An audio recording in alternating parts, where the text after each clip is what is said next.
அநேகமாக இன்னும் ஒரு மாதத்தில் நான் முடிவெட்ட வேண்டியது வரும்னு நினைக்கிறேன்.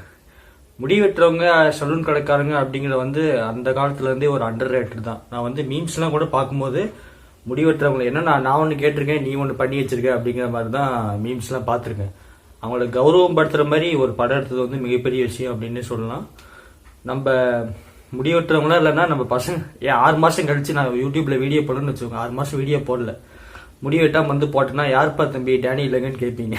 அந்த அளவுக்கு. ஏன்னா சலூன் கடைக்காரங்க அப்படிங்கிறது நம்ம வாழ்க்கையில் ஒரு அத்தியாவசியமான ஒரு விஷயம். அவங்க இல்லைன்னா ஒரு ஹேர் ஸ்டைல் தான் ஒருத்தருடைய லைஃப் ஸ்டைலை தீர்மானிக்கும், ஒருத்தருடைய பர்சனாலிட்டியை தீர்மானிக்கும். அப்படிங்கிற வகையில் இந்த படம் இந்த டீமுக்கு ஒரு மிகப்பெரிய அப்ரிசியேஷன் கண்டிப்பாக கொடுக்கணும். ஏன்னா இப்படி ஒரு கான்செப்ட் எடுத்துட்டு சலூன் கடைக்காரங்க அப்படிங்கிறதுக்காகவே ஒரு படம் எடுத்து ஒரு மிகப்பெரிய விஷயம் அப்படின்னு சொல்லலாம். அதில் ஆர்ஜே பாலாஜிக்கு ஒரு மிகப்பெரிய ஹேட்ஸ் ஆஃப். அவருடைய படங்களும் அப்படிதான் இருக்கும். அவர் டிஃப்ரெண்டாக ஜானர்னு ட்ரை பண்ணுவார். இப்போ எல்கேஜின்னு எடுத்துக்கிட்டிங்கன்னா ஒரு அரசியல் படம், மூக்குத்தி அம்மன் எடுத்திங்கன்னா ஒரு சாமியை பேஸ் பண்ண படம், வீட்டில் விசேஷம்னா அது ஒரு டிஃப்ரெண்ட் கான்செப்ட், ஃபேமிலி கான்செப்ட் வரும். இது சலூன் கான்செப்ட். ஸோ வித்தியாசமாக மனுஷன் படம் பண்ணுறாரு. அந்த வகையில் அவருடைய கண்டிப்பாக பாராட்டலாம். அவருடைய கமெண்ட்ரிலாம் அதிகம் பார்த்துருந்தா தெரிஞ்சு ரொம்ப ஃபன்னியான ஆள் தான். படத்தோட ஹீரோயின் மீனாட்சி சௌத்ரி. அவங்க கிரேட்டஸ்ட் ஆஃப் ஆல் டைம். நம்ம தளபதி படத்தில் ஹீரோயினாக நடிக்கிறாங்க. அவங்களுடைய படம் எதுவும் நான் பார்த்ததில்ல. குண்டூர்கரம் கூட வந்துருச்சு. ஸோ அந்த படம் நான் பார்க்கல. இதுதான் ஃபர்ஸ்ட் டைம் அவங்க படம். ஓகே, நல்லா ரோலை கச்சிதமாக பண்ணி நல்லா நீட்டாக நடிச்சு கொடுத்துருந்தாங்க.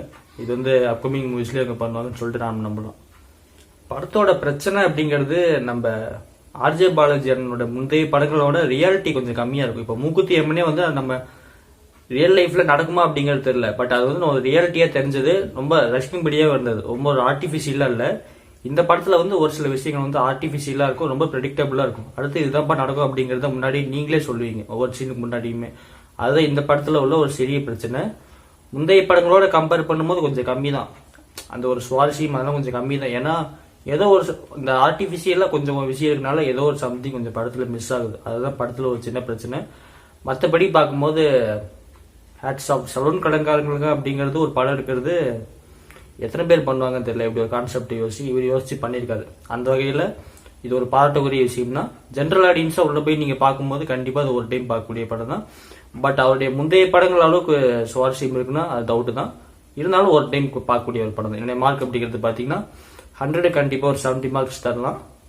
ஓகே, டிஃப்ரெண்டா சப்ஜெக்ட் பண்றாரு. இன்னும் கொஞ்சம் ஸ்கிரீன் பிளேல கொஞ்சம் கான்சென்ட்ரேட் பண்ணணும். ஏன்னா அந்த கதை எங்கேயோ ஆரம்பிச்சு இடையில எங்கேயோ போய் எங்கேயோ முடிச்ச மாதிரி இருக்கு. அதுதான் இந்த படத்துல ஒரு பிரச்சனை. ஆனா ஓவராலா ஒரு டைம் பார்க்கக்கூடிய படம் தான். நன்றி, வணக்கம். லைக் பண்ணுங்க, சப்ஸ்கிரைப் பண்ணுங்க. வீடியோ பிடிச்சிருந்தா சப்ஸ்கிரைப் பண்ணுங்க.